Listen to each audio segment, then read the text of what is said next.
అందరికీ నమస్కారం. ఈరోజు మరొక మంచి కథతో మీ ముందుకొచ్చాను.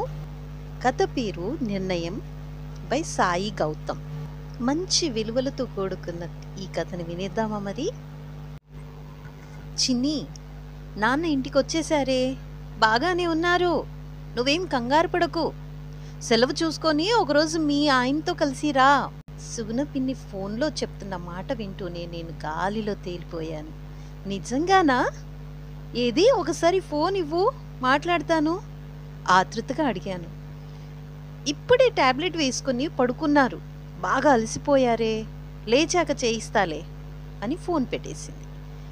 ఈ లోకంలో నాకంటూ అత్యంత ప్రియమైన వ్యక్తి నాన్నే. ఆయన తర్వాతే మా వారైనా నా కొడుకైనా. వారం క్రితం వద్దన్నా వినకుండా ఎవరో తెలిసిన ట్రావెల్స్ వారని చెప్పి ఒంటరిగా కేదార్నాథ్ యాత్రకి వెళ్ళారు. మొదటి 2 రోజులు ఫోన్లో మాట్లాడి క్షేమమే అని చెప్పారు. ఏమైందో తెలీదు. ఆ తర్వాత నుండి ఫోనే లేదు. కంగారుపడి ఆ ట్రావెల్స్ వాళ్ళని కనుక్కుంటే వాళ్ళు వెళ్తున్న బస్సు ఏదో లోయలో పడిపోయిందని, ఎవరి జాడ తెలియలేదని చెప్పారు. నేను పడిన టెన్షన్, బాధ వర్ణనాతీతం. స్వయంగా వెళ్ళి నాన్నకి ఏమైందో, ఎక్కడ ఉన్నారో తెలుసుకోవాలని ఎంతో ప్రయత్నించాను. కానీ అంత దూరం ఒక్కదానివే ఎలా వెళ్తావని మా వారు, అత్తగారు ఆపేశారు. నేను ఒక్కదాన్ని వెళ్ళలేననుకుంటే ఆయన నాతో రావచ్చుగా. వెతుకుతూనే ఉన్నారుగా, దొరుకుతారులే. వెళ్ళి మటుకు చేసేదేంటి అన్నారు తప్ప కదలలేదు. అప్పటినుంచి నా మనసు అక్కడే ఉంది. ఆఫీస్కి వెళ్తున్నా, పని చేస్తున్నా, ఎవరితో మాట్లాడుతున్నా అదే ఆలోచన. నిద్ర కూడా లేదు. ఇదిగో మళ్ళీ ఈరోజు పక్కింటి సుగుణ పిన్ని ఫోన్ చేసి నాన్నొచ్చారు అని చెప్పాకే నా మనసుకి సాంత్వన దొరికింది. అర్జెంటుగా ఈ వార్త మా వారికి, అత్తగారికి కూడా చెప్పేశాను. ఊహించినంత మార్పేమీ వాళ్ళ మొహాల్లో కనబడలేదు. ఆయన కనబడినా లేకపోయినా మాకు వచ్చే తేడా పెద్దగా ఏం లేదు అని వాళ్ళ హావభావాలు చెబుతున్నాయి. ఇవాళ సోమవారం, సెలవంటే శనివారం వరకు ఆగాలి. పోనీ లీవ్ తీసుకుందామంటే ఇంకో 2 సెలవులో ఉన్నారు. దాంతో తప్పనిసరై నా మనసుని అప్పటి వరకు ఆపి ఊరు వెళ్ళడానికి వారాంతం కోసం ఎదురు చూశాను. శుక్రవారమే చెప్పాను, రేపు ఊరు వెళ్ళి నాన్నని చూడాలి అని. ఆయన ఏదో ఆలోచిస్తూ సరే అన్నా. వెళ్ళే టైంకి మటుకి మా ఫ్రెండ్ అమెరికా నుండి వచ్చాడు, నువ్వు వెళ్ళి చూసి వచ్చేయి అన్నారు. అసలు మా నాన్న అంటే లెక్కే లేదు ఈయనకి. పెద్ద ఆయన అంత పెద్ద ప్రమాదం తప్పించుకుని వస్తే కనీసం చూడటానికి రావటం కూడా కష్టమైపోతోంది. అదేమంత దూరం? బస్సు ఎక్కి కూర్చుంటే 4 గంటల్లో నాన్న దగ్గర ఉంటాం. ఈయనతో వాదించి లాభం లేదని నేనే పిల్లాడిని తీసుకొని బయలుదేరి వెళ్ళాను. దారంతా నాన్న గురించి ఆలోచనలే.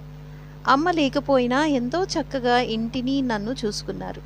మరో పెళ్లి చేసుకోమని ఎంతమంది చెప్పినా వినకుండా ఒంటరిగా ఉండిపోయారు. నన్ను అల్లారు ముద్దుగా పెంచారు, చక్కగా చదివించారు. ఇంత బాగా చూసుకున్న నాన్న అంటే ప్రేమ ఉండదా మరి? నా పెళ్లి కోసం చెప్పులరిగేలా తిరిగారు.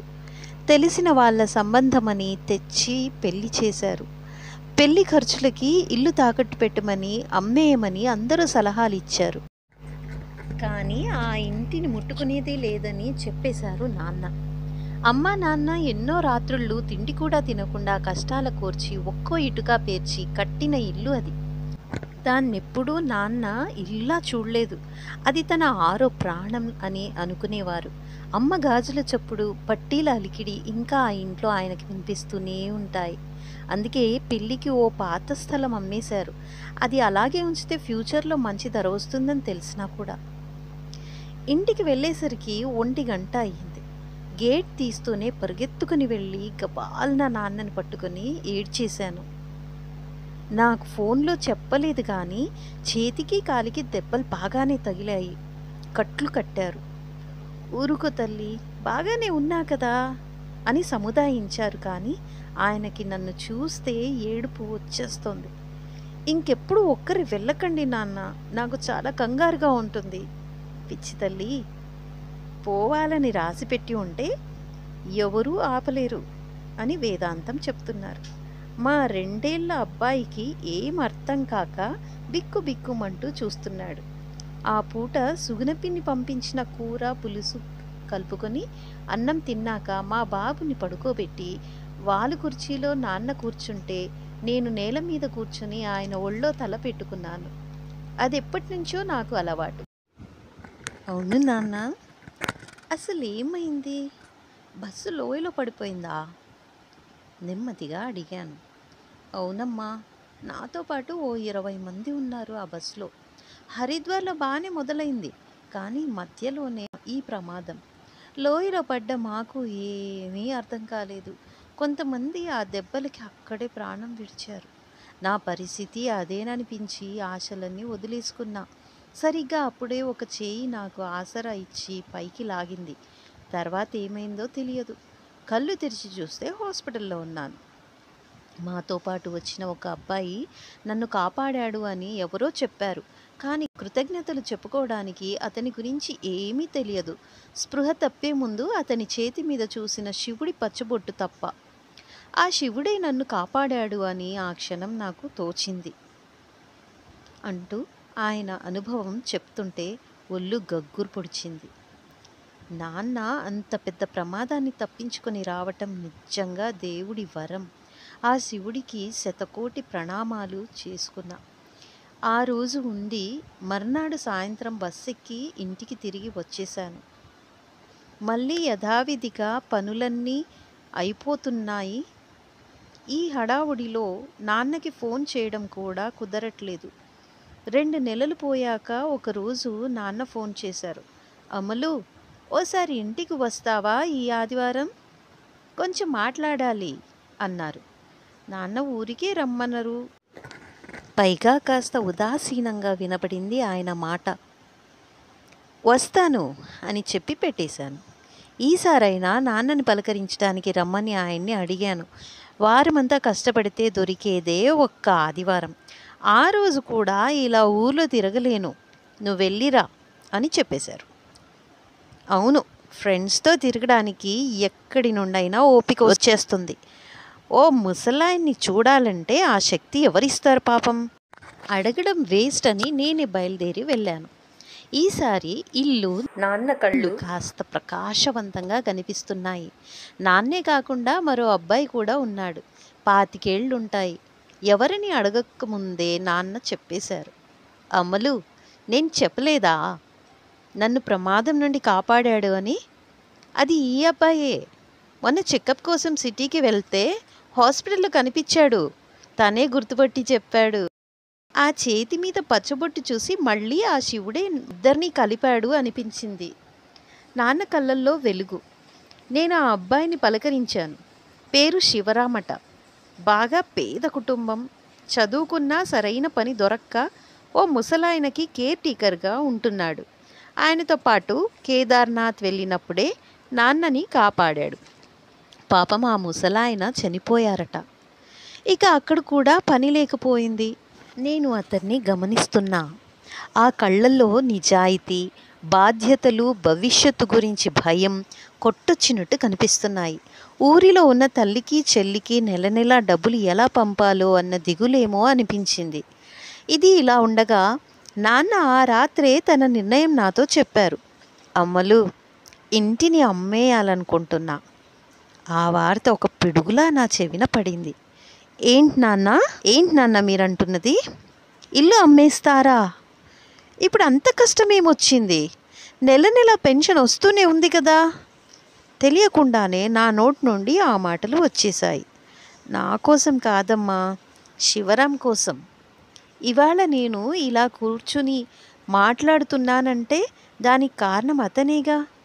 అతని పరిస్థితి ఏం బాలేదు. ఇల్లు అమ్మేసి వచ్చిన డబ్బు తనకి ఇస్తే ఏదో చిన్న వ్యాపారం పెట్టుకుంటాడు. అతడి కుటుంబము బాగుంటుంది. నాన్న ఆయన ఆలోచన చెప్పారు. నేనేం మాట్లాడలేకపోయాను. ఇంటికి వచ్చాక కూడా అదే ఆలోచించాను. మా వారికి చెప్తే అంతెత్తున లేచారు. మా అత్తగారి సంగతి సరే, మీ నాన్నకి ఏమైనా పిచ్చా? ఎవడో ముక్కు మొహం తెలియని వాడి కోసం ఇల్లు అమ్మేస్తారా? అంతగా కావాలంటే ఎంతో కొంత డబ్బు ఇవ్వాలి కానీ అన్నారు మా అత్తగారు కోపంగా. మీ నాన్న పోతే తలకొరివి పెట్టేది అల్లుడిగా నేను. వాడెవడో కాదు, అది గుర్తు పెట్టుకొని మసులుకొమ్మను మీ నాన్నని విసురుగా అనేసి వెళ్ళిపోయారు ఆయన. అసలు ఈ మనుషులు ఎంత స్వార్థంగా మాట్లాడుతున్నారు. చచ్చిపోయాక చేయాల్సిన కర్మకాండ కోసం ఇతను చెప్పేది మా నాన్న జీవితాంతం వినాలా? మా నాన్న స్వార్జితాన్ని ఎలా ఖర్చు పెట్టుకోవాలన్నది మా అత్తగారు శాసించడమా?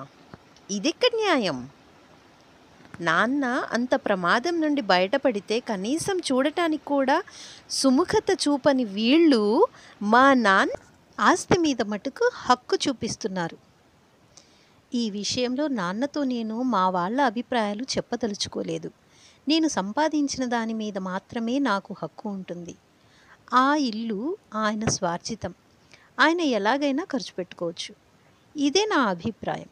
కొద్ది రోజుల్లోనే నా అనుకున్నట్టుగానే ఆ ఇంటిని మంచి ధరకే అమ్మేశారు. అందులో సగం శివరాం వ్యాపారానికి పెట్టుబడిగా ఇచ్చారు. మిగిలినది మా బాబు పేరున ఫిక్స్డ్ డిపాజిట్ చేశారు. ఆ బ్యాంక్ కాగితాలు ఇవ్వడానికి మా ఇంటికి వచ్చినప్పుడు మా వాళ్ళు ముభావంగా మాట్లాడటం ఆయన దృష్టిని దాటిపోలేదు.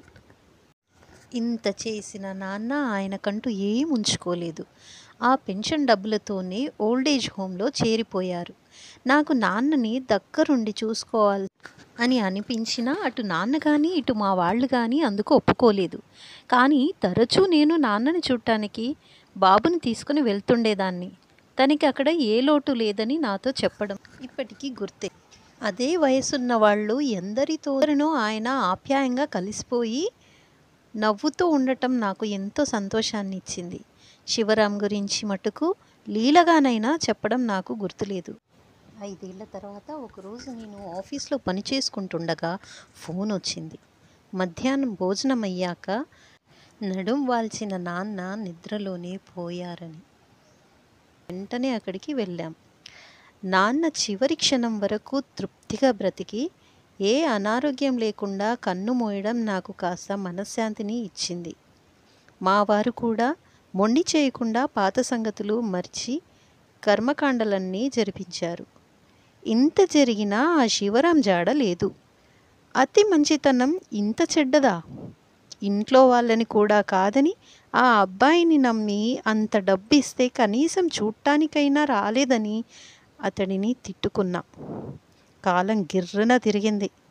మా అబ్బాయి చదువు పూర్తయి క్యాంపస్ ఇంటర్వ్యూలో ఉద్యోగం వచ్చినా అది కాదని ఉన్న డబ్బు పెట్టి అప్పు తెచ్చి ఫ్రెండ్తో కలిసి ఒక స్టార్టప్ పెట్టాడు.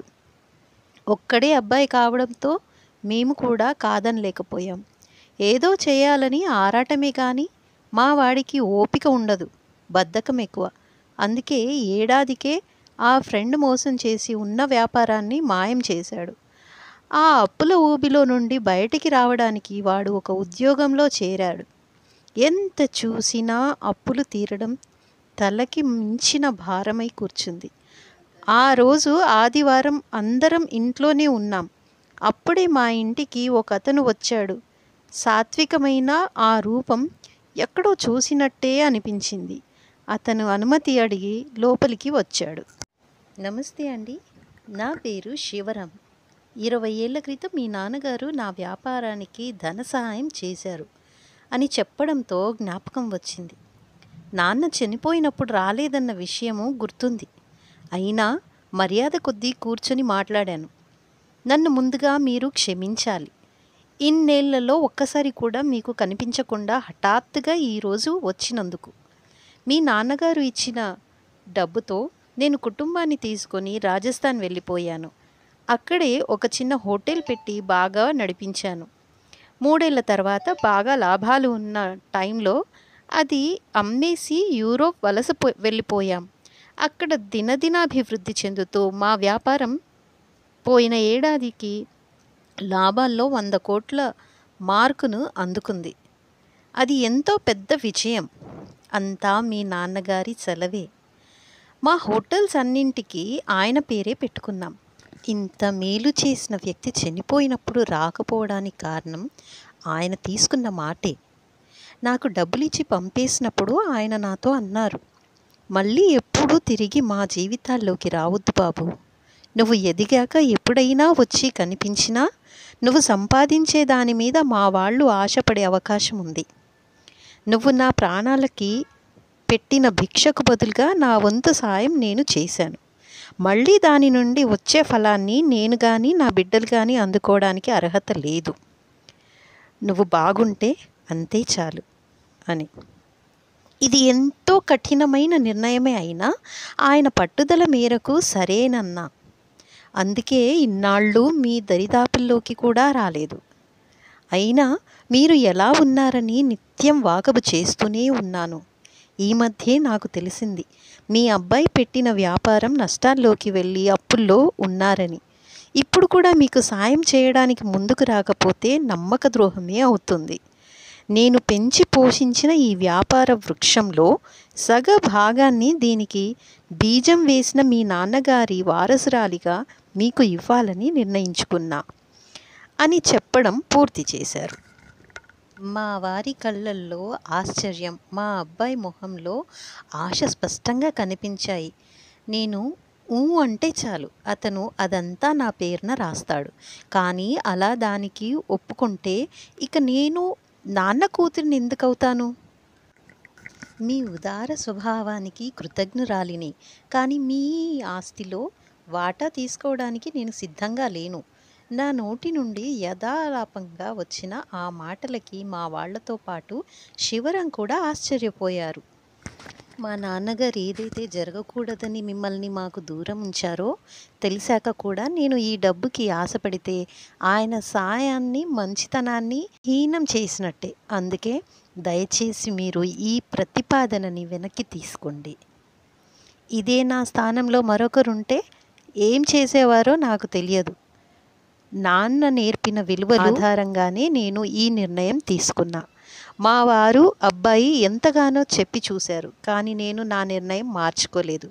ఇందులో నా స్వార్థం కూడా ఉంది. ఇన్నాళ్ళు లేని డబ్బు ఒక్కసారిగా వస్తే బాధ్యత తెలియకుండా మా వాడు చెడు సావాసాలకి బానిస కావచ్చు. మరింత నిర్లక్ష్యంగా తయారు అవ్వచ్చు. వాడికి జీవితం అంటే ఏందో తెలియాలి. డబ్బు విలువ తెలియాలి. ఊరికే వచ్చేదానికి, కష్టపడి సంపాదించేదానికి తేడా తెలియాలి. ఇవేవీ తెలుసుకోకుండా, జీవితం అంటే అర్థం కాకుండా ఎంత డబ్బు వచ్చినా అది బూడిదలో పోసిన పన్నీరే అవుతుంది. కానీ నాకు సాయం చేయకుండా శివరాం వెళ్ళనన్నారు. నేను దీర్ఘంగా నిట్టూర్చి, మా అబ్బాయికి మీరు సంపాదించిన డబ్బు ఇవ్వకండి. దాన్ని సంపాదించే క్రమంలో మీరు నేర్చుకున్న పాఠాలని ఇవ్వండి. మీలా ఎంత ఎదిగినా మూలాలు మర్చిపోని విలువల్ని నేర్పండి. అదే మీరు మాకు ప్రతిగా చేసే ఉపకారం అని మా అబ్బాయిని అతడి చేతుల్లో పెట్టాను. ఈసారి మా వారి కళ్ళు గర్వంతో మెరిశాయి. పెళ్ళైన ఇన్నాళ్లలో అదే ఆయన నన్ను ఇంత అపురూపంగా చూడటం. మనుషుల్లో నాన్నలాంటి గొప్పవాళ్ళు, ఆ గొప్పతనాన్ని గుర్తించుకునే శివరాం లాంటి వాళ్ళు ఉన్నంతకాలం మానవత్వం తప్పక నిలిచి ఉంటుంది. ఇదండి సాయి గౌతమ్ గారు రాసిన నిర్ణయం అనే కథ. ఈ కథ కనుక నచ్చినట్లయితే లైక్ చేయండి, షేర్ చేయండి, ఛానల్ని సబ్స్క్రైబ్ చేసుకోండి. సలహాలు, సూచనలు కమెంట్ సెక్షన్లో ఉంచండి.